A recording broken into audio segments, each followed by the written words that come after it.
Property dealer को बेच दी 500 करोड़ की सरकारी जमीन। अमिताभ ठाकुर ने पुलिस की मंशा पर उठाए सवाल।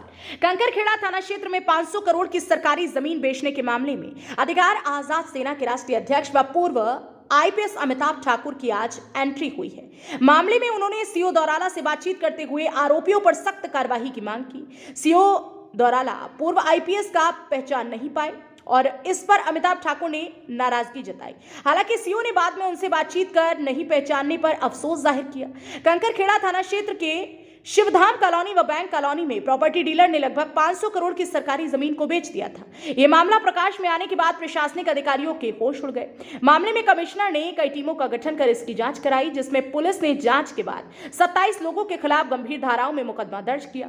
इसमें श्रद्धापुरी निवासी गुलबीर सिंह ने प्रॉपर्टी डीलर रमेश चंद सहित 27 लोगों के खिलाफ थाने पर सरकारी जमीन पर कब्जा कर बेचने की रिपोर्ट दर्ज कराई थी। दौराला में सीओ से मिले अमिताभ ठाकुर आज आजाद अधिकार सेना के राष्ट्रीय अध्यक्ष व पूर्व आईपीएस अमिताभ ठाकुर सीओ दौराला अभिषेक पटेल से मिले। उन्होंने इस मामले में पुलिस की कार्यप्रणाली व कार्यशैली पर नाराजगी जाहिर की, साथ ही आरोपियों पर सख्त कार्रवाई की मांग की। सीओ दौराला ने पूर्व आईपीएस को उचित कार्रवाई का आश्वासन दिया। सीओ दौराला अभिषेक पटेल का कहना है कि मामले में अधिकतर लोग जेल जा चुके हैं, बाकी बचे आरोपितों की गिरफ्तारी के लिए दबिश दी जा रही है। जल्द ही उन्हें भी गिरफ्तार कर लिया जाएगा। लगभग 500 करोड़ का कंकड़खेड़ा क्षेत्र में जो भूमि घोटाला हुआ है, सरकार की भूमि को गबन कर लिया गया है और 6 एफआईआर लगभग 6 महीने से विभिन्न थानों में दर्ज हैं। पुलिस इसमें सक्षम कार्रवाई नहीं कर रही है। न तो गैंगस्टर एक्ट में कार्रवाई हुई है, न सरकारी भूमि वापस ली गई है, न जो धनराशि वसूली होनी थी वह ली गई है। मैं इस मामले में कंकड़खेड़ा थाने गया था, सीओ से मिला और अब कमिश्नर के यहाँ आया हूँ, एडीजी से मुलाकात करूंगा। हमारी यह मांग है आज़ाद अधिकार सेना की कि इस मामले में हर बिंदु पर ठोस कार्रवाई हो, गैंगस्टर एक्ट की कार्रवाई हो, संपत्ति जब्त हो, जो उनके खिलाफ दंड नियमानुसार लगना चाहिए उसकी वसूली हो। तमाम मुद्दों पे सॉफ्ट हैंडलिंग किया जा रहा है शासन प्रशासन द्वारा और इस बात के आरोप हैं कि अनुचित कारणों से इस प्रकार से किया जा रहा है। कमिश्नर के यहाँ जो बातचीत हुई है उसमें मुख्य रूप से जो 4 बिंदु हमने वहाँ प्रस्तुत किए हैं अपने पत्रक में, जिनमें कि धनराशि की वसूली का मामला है, सरकारी भूमि के अतिक्रमण को हटाने का मामला है, तहसील से रिकॉर्ड तत्काल भेजने का मामला है। इनके संबंध में हमें आश्वस्त किया गया है कि अब बिल्कुल विलंब नहीं होगा। हम इस बात का इंतजार करेंगे कि शीघ्र कार्रवाई हो। अगर नहीं होता है तो इस संबंध में हम अग्रिम कार्रवाई करेंगे। मेरठ में विशेष करके कंकड़खेड़ा में जो लगभग 500 करोड़ रुपए का भूमि घोटाला, सरकार की भूमि का घोटाला हुआ है, जिसपे लगभग 6 माह से तमाम एफआईआर दर्ज हैं विभिन्न थानों में, जिनको लेके मेरठ पुलिस कोई कार्रवाई नहीं कर रही है। सीओ दौराला तमाम तफ्तीश कर रहे हैं, उसमें शून्य कार्रवाई है। हमारी पार्टी आज़ाद अधिकार सेना हमारे मेरठ के साथ ही हम लोग उस मामले में लगातार कार्रवाई की मांग कर रहे हैं।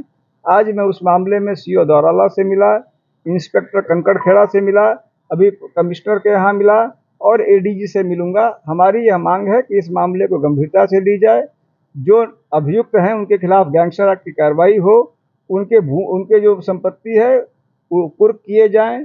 अन्य जिस प्रकार से मामूली बातों में और सरकार विरोधी लोगों के घर गिरा दिए जा रहे हैं, बुलडोजर का प्रयोग कर दिया जा रहा है, किसी के पाँव में गोली मार दी जा रही है, किसी के सर पे गोली मार दी जा रही है, हाफ और फुल एनकाउंटर फर्जी किए जा रहे हैं।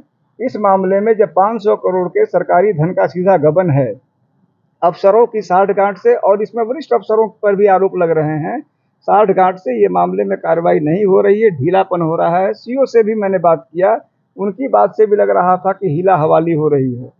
हमारी पार्टी यह सुनिश्चित करेगी कि इस मामले में नियमानुसार पूरी कार्रवाई हो।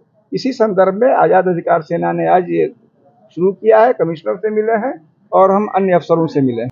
कंकड़खेड़ा क्षेत्र में 6 एफआईआर हैं, जिसमें एक अखिलेश गोयल का मामला नाम आ रहा है, एक रमेश यादव का नाम है, अन्य 7-8 लोग हैं जिनके संबंध में यह आरोप है कि इन्होंने सरकार की भूमि को हड़पा और उसको गलत ढंग से कागजों में हेर फेर करके और तहसील कर्मियों के साथ साठगांठ करके इन्होंने तमाम भूखंडों को करीब 100 बीघा जमीन बता रहे हैं कि लोगों को बेच दिया गया।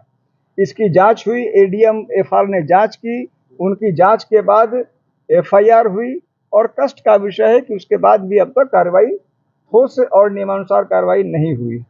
हमारी पार्टी का आजाद अधिकार सेना का यह मानना है कि मौजूदा भाजपा सरकार दो ढंग से काम कर रही है। एक तरफ तो पुलिसिया राज कायम कर दिया गया है, जहां जिस भी व्यक्ति ने, विशेष करके पत्रकार हों, आलोचक हों, निंदक हों, विपक्षी दल के नेता हों, उन्होंने कुछ भी कहा तो उन पर तत्काल FIR, उन पर कोई ना कोई कार्रवाई। और अब तो पुलिस कस्टडी में हत्या, जेल के अंदर हत्या, कोर्ट के अंदर हत्याएं तक करा दी जा रही हैं, जिनको मैं राज्य पोषित हत्याएं मानता हूं। दूसरी तरफ जो वास्तविक घटनाएं हैं, भ्रष्टाचार चरम पे है, और जो वास्तविक भ्रष्टाचार के मामले हैं उनका पूर्ण पोषण किया जा रहा है। जैसे यही 500 करोड़ का मामला है, अफसर इसमें उनको पोषित कर रहे हैं और कोई कार्रवाई नहीं हो रही। तो कमिश्नर से मिलने, कमिश्नर ने क्या आश्वासन दिया पूरी कार्रवाई को लेकर? कमिश्नर के यहाँ मैंने 4 बिंदुओं पर हम लोगों ने मांग की है, हमारी पार्टी ने।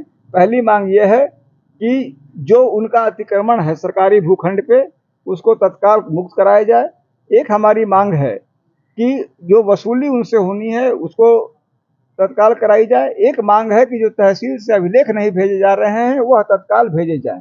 कमिश्नर के द्वारा कहा गया है कि निश्चित रूप से इन मामलों में त्वरित कार्रवाई होगी। हमें उम्मीद है कि जो बातें हमें कही गई हैं, जो आश्वासन दिया गया है, उसका पूर्ण पालन होगा। चंद्रशेखर आजाद जी से मिलने के बाद पहले भी हमने CBI जांच की मांग की थी।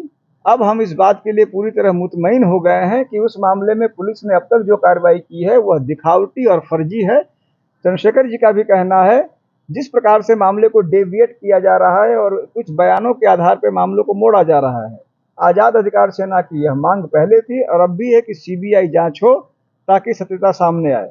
हमारा यह मानना है कि सिर्फ और सिर्फ राजनीतिक कारणों से उनकी हत्या का प्रयास किया गया, क्योंकि वह तेजी से उभरते हुए एक राजनेता हैं और उनको एलिमिनेट करने में कई लोगों की वास्तविक रुचि है। देखिए, हमारी एक छोटी पार्टी है, नई पार्टी है, अभी हम खड़े हो रहे हैं और हमारी यह भी समस्या है कि हम उन्हीं लोगों को टिकट देना चाहते हैं जो हमारे मौलिक सिद्धांत अन्याय, अत्याचार और भ्रष्टाचार का विरोध, उसके संदर्भ में साथ हों। इस योग्य जो भी हमें प्रत्याशी मिलेंगे, आपके मेरठ में मिलेंगे, मेरठ में भी हम प्रयास में है कि हमें अच्छे प्रत्याशी मिले। 4 राज्यों में हमारी पार्टी अभी कुछ हद तक आई है, बिहार, उत्तर प्रदेश, उत्तराखंड और दिल्ली। जहां भी हमें अच्छे प्रत्याशी मिलेंगे उनको हम उतारेंगे। मैं स्वयं बलिया या वाराणसी से, जहां हमारी पार्टी कहेगी, वहां से चुनाव लड़ना चाहूंगा। इंडिया प्लस न्यूज, सिर्फ वही जो सही।